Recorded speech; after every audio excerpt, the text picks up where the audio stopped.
Well, what I'm going to do is hopefully cover 10 years' work in 10 minutes, which shows either we've been very inactive or I'll have to go very quickly. So what I want to talk about today is the work we've been doing, especially over the last decade, looking at disease susceptibility and resilience to disease using iones as the model. So obviously what we have had is a whole group of people working on this over a period of time, and you can see there on the, is it a pointer? No, it's not a pointer. Well, you can see basically we're taking a genetic molecular approach. So what we're looking for are markers which can be used in combination to predict whether an animal will be either susceptible to disease or resilient. These are the people who do all the work. I, because of my age, am allowed to speak. So if we look here, you can see Simon there with Colin. You can see Liam in the background is our PhD student. You can see Rory on the right-hand side who does all the molecular work. But most of all, if you look down the bottom, you see the repository for all the genetics we've used in this study, which is Peel Forest.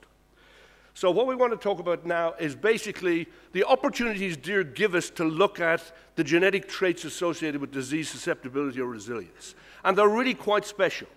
Compared with any other species, well, certainly in the iones world, we believe we have a model which is very exciting for exposing genetic traits relating to resilience or susceptibility.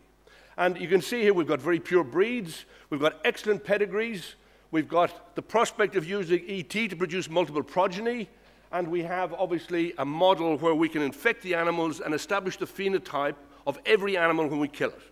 So we know the phenotype, we know the genotype, and we can use multiple animals with the same genetic makeup.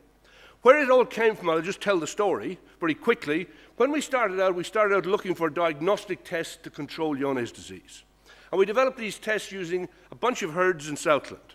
And basically, we used an antibody-based test, and when we used this test, it seemed to work quite well. We started out in the herds that had very high prevalence of reactors. Very quickly, the reactor numbers dropped, and we got to relatively low levels and could exclude disease. So we were quite excited about that.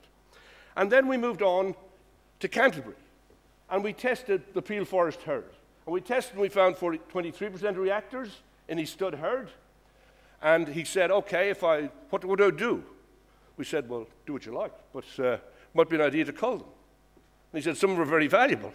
He said, if I cull them, what's going to happen next year? And we said, we would predict, based on the results we got from Southland, there should be a 5 to 10-fold reduction. Next year, we went back to the herd, we tested 122 animals, and that's what we found. We found 33 reactors, which constitute 27%. And that is either one of two things. It's something very special, or it's a cock-up. And the prospect was our test had failed, and we asked, what's the difference between Southland and Peel Forest? And he said, the difference is we're dealing with stud animals of pure genetic makeup. So he said, now let's go back and look at that herd and see where did those 23% reactors come from? What were the breeds that contributed to those reactors? And what we found, he said, there's two breeds I sent you in. One breed I sent in 47, the other breed I sent in 75. They're 3-year-old stags. And when we looked at the reactor rate in those two breeds, we saw one had 1 reactor out of 47, which is 2% reactor rate, and the other breed had 33 out of 75, which was 43%. And we said, hey, there may be something genetic going on here. Looks like one breed is susceptible and the other is resilient. Let's go back and look at the original herd. We went back and looked at the original herd, and he had 7 breeds of deer we looked at, and you can see the ones on the left had remarkably low reactor rates. The ones on the right had extremely high reactor rates. And then we looked at the history of deaths from iones, where we had very good history over a 10-year period. And when you went back and looked at death rates in those different breeds, you could see there was a tracking in the same direction. The breed on the right-hand side, a large number of their progeny died from clinical iones. The guys on the left, no progeny ever died from iones. So he said, there's probably something genetic going on here. Let's explore it. And at that stage, we started to test the animals you'd heard. We tested all the animals. Our ag research did an analysis of the breed values associated with their seroconversion to positivity or disease. And then if you look at the values they produce for this herd by looking retrospectively at the genetics and prospectively, we now have breed values for over 3,000 animals in the Peel Forest herd. And this is what happened over the years. The blue is what happened in the herd before we arrived. And basically what you're looking at is 0 means neutral. If you're a plus value, it means you're susceptible. If you're a negative value, it means you're resistant. So you can see here's the composite values in the herd on those different years before we started testing. And you can see it goes up and down. It seemed like it was getting more resistant there in the mid part, then it dropped again. And then we see the last few years, from 2000 onwards, it was moving downwards towards susceptibility. We started testing and culling animals, and from there to the progeny born in 2010, we appear to be getting significant genetic gain for resistance to disease. And the geneticists say that's quite impressive movement. So we now have moved above the zero, and we're now looking at the herd being of a resistant or resilient phenotype. If we breed animals from those different breeds, what do we get? Here's the example of the first experimental breeding study we ever did. We use sire A, which comes from breed A on the left-hand side of the original graph, and we use sire F, which comes from the second from the right-hand side of the graph, and you can see what the progeny looked like. We bred animals from these two sires. Up top, we had what we thought was a resistant sire, and 7 out of 9 of its progeny were resistant. Down the bottom, we used a susceptible sire, and 8 out of 9 of its progeny were susceptible. So we said, that's quite powerful. That's much larger than we would have expected. Since then, we have used 3 separate breeding studies involving about 6 resistant sires and 6 susceptible sires of different genotype, and this is the progeny that have come from them. And you can see on the left-hand side, we have the progeny from resistant sires. These have all been infected and challenged, and then looked at retrospectively over a 1-year period. And you see on the left-hand side, we're getting 80% resistant animals from our resistant sires, and 20% susceptible. On the right-hand side, it's the complete reverse. We're getting over 80%. Now, this figure is slightly higher because it's 88%, but we've used one susceptible sire every year, and he's now contributing to 50% of the overall genetics over 3 years. So we think probably the figure on the right-hand side is a bit of an overestimate. But what you can see here is the animals on the left-hand side are coming from resistant sires. They're resistant, the ones on the right-hand side, and that's really, we think, relatively impressive. And if you look at susceptible and resistant animals, they behave differently when you infect them. On the left-hand side is the number of bugs that they shed in the feces after we challenge them, and you can see they're relatively equivalent, although the resistant guys seem to shed more bugs when you put bugs into them. But when you look, nothing happens for the first 3 months, and then important things start to happen. You see at this stage they all look the same. So they're all infected here at low levels. And then you can see about 12 weeks after we infect them, the resistant guys continue on this way, and the susceptible guys start to shed vast numbers of organisms. So over a period of time, the animals differ phenotypically. If we look at the antibody or the ELISA response, you can see the guys on the bottom are the resistant guys, the guys on the top are the susceptible guys. So there seems to be good markers which predict if the animal is susceptible and developing disease or resilient and not developing disease. So then we said we better do something in the laboratory, and I'm going to go real quickly now. We said we better do something in the laboratory to see if we can predict whether an animal would be susceptible or resilient. So we obviously look at the different combinations, and then we look at the cells from those animals. And what we're looking at is 2 kinds of tests. One, a test which looks at the macrophages, or the inflammatory cells, and the second test which looks at the immune cells, or the T cells. And both of these contribute to the response to infection. So we looked at the inflammatory markers in these animals, in RNS animals.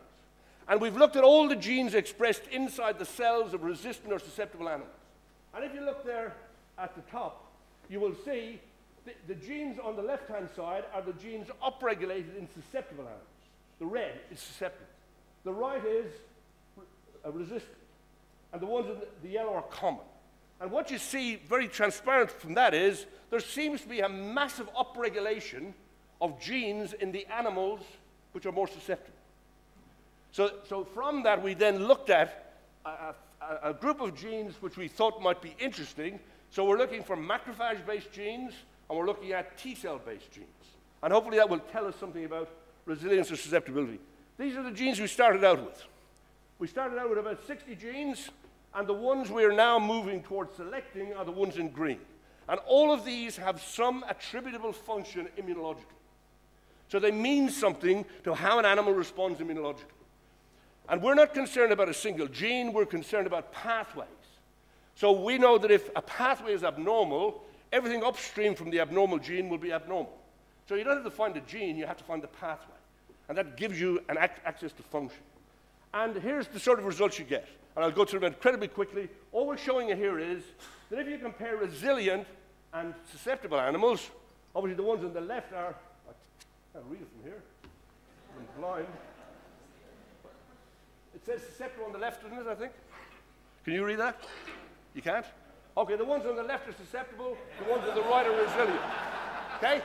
And what you can see here is, for all those 4 genes, there is a significant upregulation of genes in susceptible animals. These are all inflammatory markers. They measure inflammation. And that same thing has proved consistent all the way through our studies. When we use macrophages on this stage as a trick, the susceptibles are on the right and the resilients are on the left. And you can see again upregulation of genes in susceptible animals. And that struck us as really strange. We didn't expect it at all. So it seems as if susceptible animals have bizarre macrophages. They mount bizarre inflammatory responses. And to show you again the same pattern here for other genes, the star means it's significant, and then on the bottom, the useless genes. They're not showing any distinction. And we've obviously got a whole bunch of genes which show no differential function. But we now have a group of about 8 to 10 genes which measure macrophage function and which are upregulated in susceptible animals. So we believe we have a profile for susceptibility.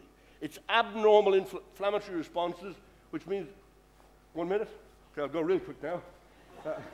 Same again, same again. This should show we have some data. So the second thing we have to do is look at the T cells. And obviously looking at macrophages is very difficult and very challenging. So we say that if we want to make this a practical test, we have to do it on small blood samples and be able to measure macrophages and T cells in the same assay. So we separate the cells from the animal, we then grow them in the laboratory, and we stimulate in this little thing on the right-hand side. And when we do that, we then can get readout of any genes we want to get read out. We can get the macrophage genes or the T cell genes. And here we're looking at some of the data now from resilient and susceptible animals. And this is measuring T cells rather than macrophages. And you can see here the reverse applies. The reverse applies here for these set of genes, that the important genes are upregulated in the resilient animals and downregulated in the susceptible animals. And that makes perfect sense biologically. Susceptible animals seem to get it all wrong at the inflammatory side. Resilient animals get it right at the immune side. So that makes sense. So we believe now, by looking at these families of genes from resilient and susceptible animals, and obviously every animal in our database has been challenged, and before it goes into the database as an animal, will be classified as resilient or susceptible. So we know the phenotype of every animal in our database. And we believe now that we have sufficient information to target a set of genes. And what we want to do is to put up essentially a profile which relate to macrophage function. Each of those will be given a mathematical value. So if an animal comes up minus 15, it's highly resilient. If it comes up plus 15, it's highly susceptible. So we can now move from quantitation in the lab to essentially mathematically formulating that into a formula which will give a status for an animal. So the approach is not looking for individual genes, but looking for pathways of immunity which we believe are associated with susceptibility and resilience. So thank you very much. It's been a great joy. I must thank the people at Peel Forest.